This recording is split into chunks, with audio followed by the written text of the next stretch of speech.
জয়ের বীভৎস উল্লাস।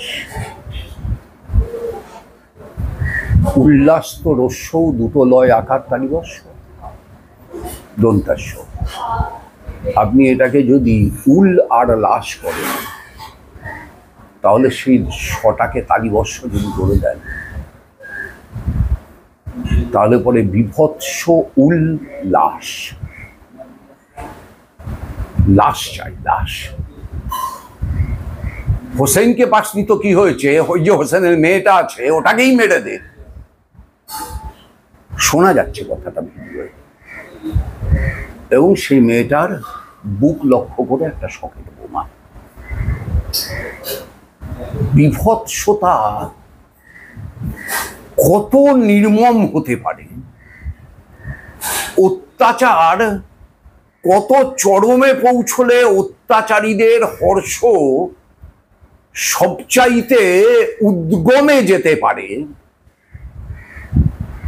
মোলান্দি গ্রামের এই ঘটনা তার একটা ছোট্ট প্রমাণ মাত্র। আমার ভাবতে আশ্চর্য লাগছে যে ওই শকেট বোমাটা ছুঁড়েছিল সেটা একটা মানুষের হাত। একটা মানুষের হাত এরকম একটা কাজ করতে পারে, করবার পরে সেটাকে মানুষ বলতে হবে, সেটাকে মানুষের মর্যাদা দিতে হবে। এইটা যারা বিশ্বাস করেন তাদের জন্য করুণা প্রদর্শন করা ছাড়া আর কিছু করার নেই। সমস্ত মানুষ, তৃণমূলের সমর্থক মানুষ, তৃণমূলের সমর্থক প্রত্যেকটা 9 বছরের মেয়ের মাকে আমি জিজ্ঞেস করছি, আপনার মেয়ের ক্ষেত্রে এই ঘটনা ঘটলে আপনি কি করতেন?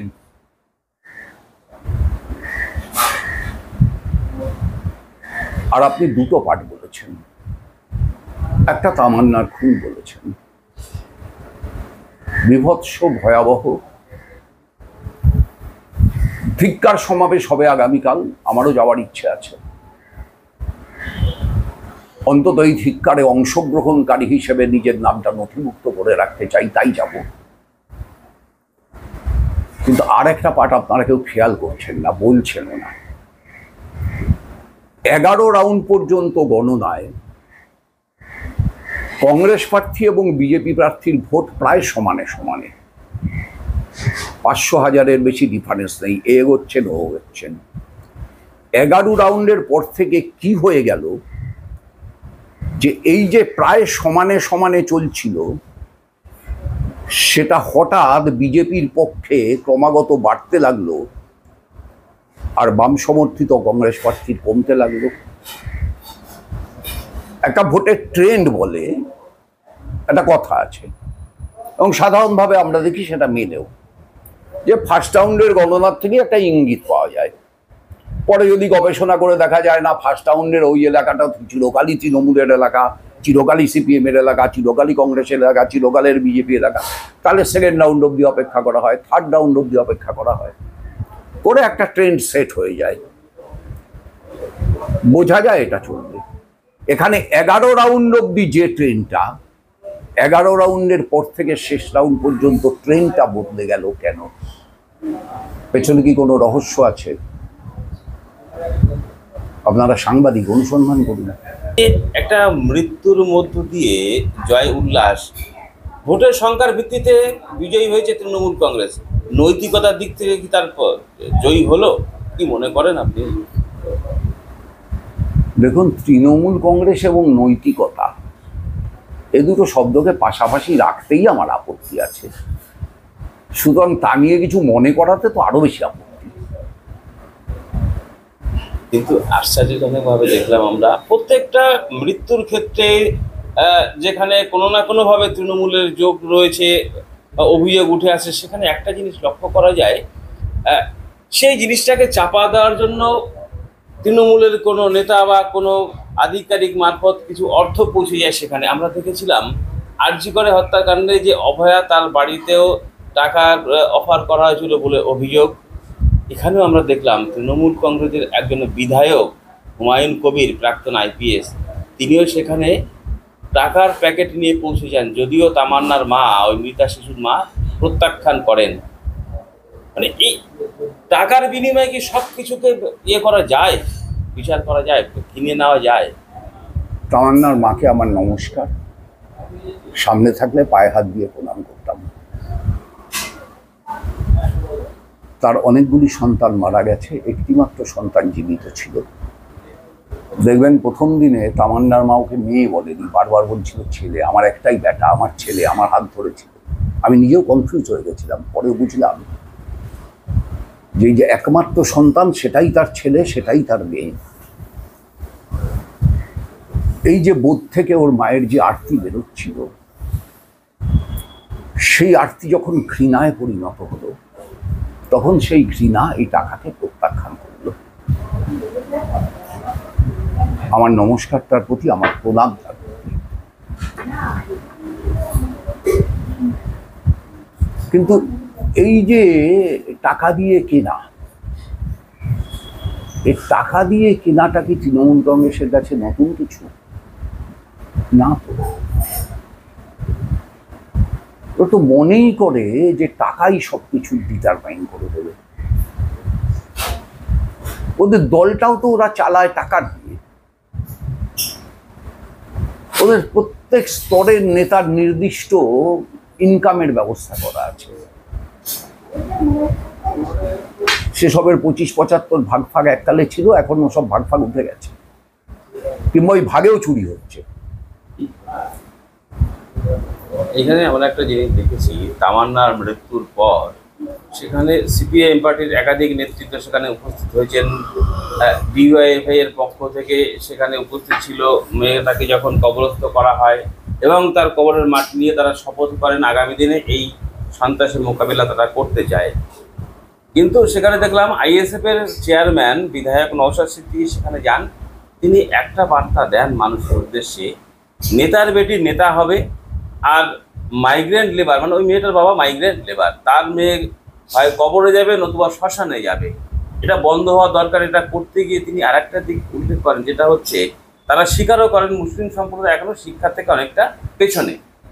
একটা আবেদন রাখেন ওখানকার মানুষের প্রতি, যে দরকার হয় উপবাস থেকে ছেলে মেয়েকে শিক্ষার আলোতে নিয়ে আসতে হবে, রোজা রেখে পড়ানোর একটা বার্তা উনি দিয়ে এলেন। এই বার্তাটাকে আপনি কি চোখে দেখছেন? আমি নওশাদ সিদ্দিকীকে অভিনন্দন জানাচ্ছি, তাকে আমার নমস্কার জানাচ্ছি। তিনি একটি মূল্যবান কথা বলেছেন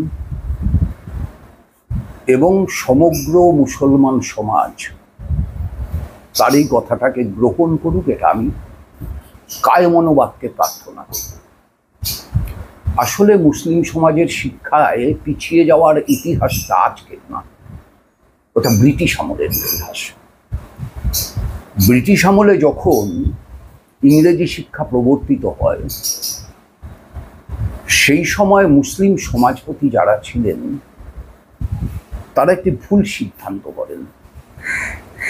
তারা এটা বলেন যে ইংরেজরা আমাদের হাত থেকে ক্ষমতা দখল করেছে, দুদিন বাদে ইংরেজদের হাত থেকে আমরা আবার ক্ষমতা পুনর্দখল করব, আবার উর্দু ভাষা রাষ্ট্রীয় ভাষা হবে, সুতরাং ইংরেজি শেখার কোনো দরকার নেই। এইটার প্রভাব মুসলিম জনগণের উপরে ভয়ঙ্করভাবে পড়ে। আমি এমন তথ্য আপনাকে দিতে পারি, কলকাতা বিশ্ববিদ্যালয়ের কোনো এক বছরের ছাত্রের সংখ্যা থেকে দেখা যাচ্ছে যে হিন্দু ছাত্রের সংখ্যা 53, মুসলমান ছাত্রের সংখ্যা 4। তখন কিন্তু কলকাতা বা পশ্চিমবঙ্গ বা অবিভক্ত বাংলা তার জনসমষ্টির প্রতিফলন এটা না। অবিভক্ত বাংলায় কিন্তু মুসলমান সংখ্যাগরিষ্ঠ। এই কলকাতারও বহু জায়গায়, ধরুন এই বড়নগরে আপনি আমার পাড়ার উল্টো দিকে বিটি রোডের ওপারে গেলে নৈনান পাড়া বলে একটি পাড়া পাবেন। ওই পাড়াটা সম্পূর্ণ মুসলমান পাড়া ছিল। ওই পাড়াটার আসল নাম ছিল নৈনান মুসলমান পাড়া লেন। সেখানকার সমস্ত মুসলমানরা চলে গেছেন, সম্পত্তি ট্রান্সফার করছে। এরকম প্রচুর জায়গা আছে। আমি বড়নগরের একটা জায়গার উদাহরণ দিলাম, বেলঘরিয়ার 10টা জায়গার উদাহরণ দিতে পারি, পানিহাটির উদাহরণ দিতে পারি। ফলে সেই সময় কলকাতা বিশ্ববিদ্যালয়ে 53 আর 4 এটা কোনো আনুপাতিক প্রতিনিধিত্ব না, জনসমষ্টির সাধারণ প্রতিনিধিত্ব না, তার মানে হচ্ছে মুসলমান সমাজ এই ইংরেজি শিক্ষাটাকে বয়কট করেছে। এটা তৎকালীন মুসলমান সমাজপতিদের একটি ভুল বলেই আমি মনে করি। একটি সমাজকে শিক্ষার জগৎ থেকে পিছিয়ে দেওয়া হয়েছে। মুসলমান সমাজের ভিতর মেধাবী ছাত্র ছিল না এমন না, মুসলমান সমাজের ভিতর যোগ্য ছাত্রছাত্রী ছিল না এমন না, কিন্তু তাদেরকে আধুনিক শিক্ষায় শিক্ষিত হতে দেওয়া হয়নি সমাজপতিদের নির্দেশে। সে যাই ঘটে না কেন, এখন তখন থেকেই পশ্চাৎপদতার শুরু। এবং তারপরে যখন দেশভাগ হলো, ঘটনাচক্রে হচ্ছে গরিব মুসলমানের সিংহভাগটা বাংলায় থেকে গেল, পশ্চিমবঙ্গে। আর একটু মধ্যবিত্ত মুসলমানরা তারা কিন্তু সম্পত্তি ট্রান্সফার করলো, আমাদের নৈনান পাড়ার মতো। তারা কিন্তু সম্পত্তি ট্রান্সফার করলো, তারা বাংলাদেশ চলে গেল। তার বদলে বাংলাদেশ থেকে হিন্দু এসে সেই জায়গা নিল, প্রপার্টি এক্সচেঞ্জ যাকে বলে, যা সে সময় হয়েছিল। কিন্তু একেবারে দরিদ্র মুসলমান সে রয়ে গেল। এবার এই দরিদ্র মুসলমান, যার সিংহভাগ কৃষক, তারা হয়ে গেল হচ্ছে পশ্চিমবাংলার মুসলমান সমাজ। এবার তারা আর্থিক কারণে, দারিদ্র্যের কারণে শিক্ষাকে অগ্রাধিকার দিতে পারল না। এরাই স্বাধীন ভারতবর্ষের সরকারের শিক্ষায় তাদের টেনে আনা গেল না। 1977 সালে বামফ্রন্ট সরকার যখন এ রাজ্যে প্রতিষ্ঠিত হয়, তখন 5 থেকে 9 বছর বয়সের ছেলে মেয়েদের বাংলার 100 জনের 16 জন স্কুলে যেত, 84 জন যেত না। সেই বাংলায় বামফ্রন্ট যখন চলে গেল, তখন 100 জনে 98.2 জন স্কুলে যায়, 1.8 জন তখনও যায় না। আর এখন তো স্কুলগুলোর চেহারা দেখে বুঝছেন, ড্রপ আউটের চেহারা দেখে বুঝছেন, মাধ্যমিক পরীক্ষার্থী কমা দেখে বুঝছেন, 8000 স্কুল বন্ধ হয়ে যাওয়া দেখে বুঝছেন, কলেজগুলো ছাত্র পাচ্ছে না দেখে বুঝছেন, শিক্ষার হাল কোথায় গিয়ে দাঁড়িয়েছে, 26,000 শিক্ষকের চাকরি চলে যাওয়া থেকেও বুঝছেন। এগুলো এখন বুঝছেন, কিন্তু এগুলো শুরুয়াত কিন্তু তখন থেকে। বামফ্রন্ট চলে গেল, তৃণমূল এলো 2011 সাল থেকে। আসার আগে কি বললো? 10,000 মাদ্রাসা দেবো। কটা দিয়েছে আপনি জানেন? 137টা। আপনি কি এটা জানেন এই 137টার একটা মাদ্রাসারও শিক্ষকদের সরকার বেতন দেয় না? বাম আমলে যত মাদ্রাসার স্বীকৃতি পেয়েছে সব মাদ্রাসার শিক্ষকদের সরকার বেতন দেয়। তৃণমূল আমলে 137টা মাত্র মাদ্রাসা সরকারের স্বীকৃতি পেয়েছে, কিন্তু তার শিক্ষকদেরও বেতন সরকার দেয় না। অর্থাৎ একটি নতুন মাদ্রাসার শিক্ষকদের বেতন সরকার দেয় না। 14 বছর পার হয়ে সরকার 15 বছরে পা দিচ্ছে। ফলে এইটা যদি একটা সরকারের শিক্ষা সংক্রান্ত দৃষ্টিভঙ্গি হয়, যারা চায় শিক্ষা একটা পণ্য হয়ে উঠুক, সেই রকম একটা সরকার যদি রাজ করে, তাহলে ন্যাচারালি সেখানে এমনিতেই পিছিয়ে থাকা মুসলমানদের কাছে শিক্ষার সুযোগ আরো কমে যায়। সেই রকম জায়গায় নৌসাদ সিদ্দিকীর মতো একজন নেতা, তিনি যখন এই আহ্বান জানান, তখন সেই আহ্বান অবশ্যই ধন্যবাদার্হ আহ্বান। আমি সেই আহ্বানকে সম্মান করছি।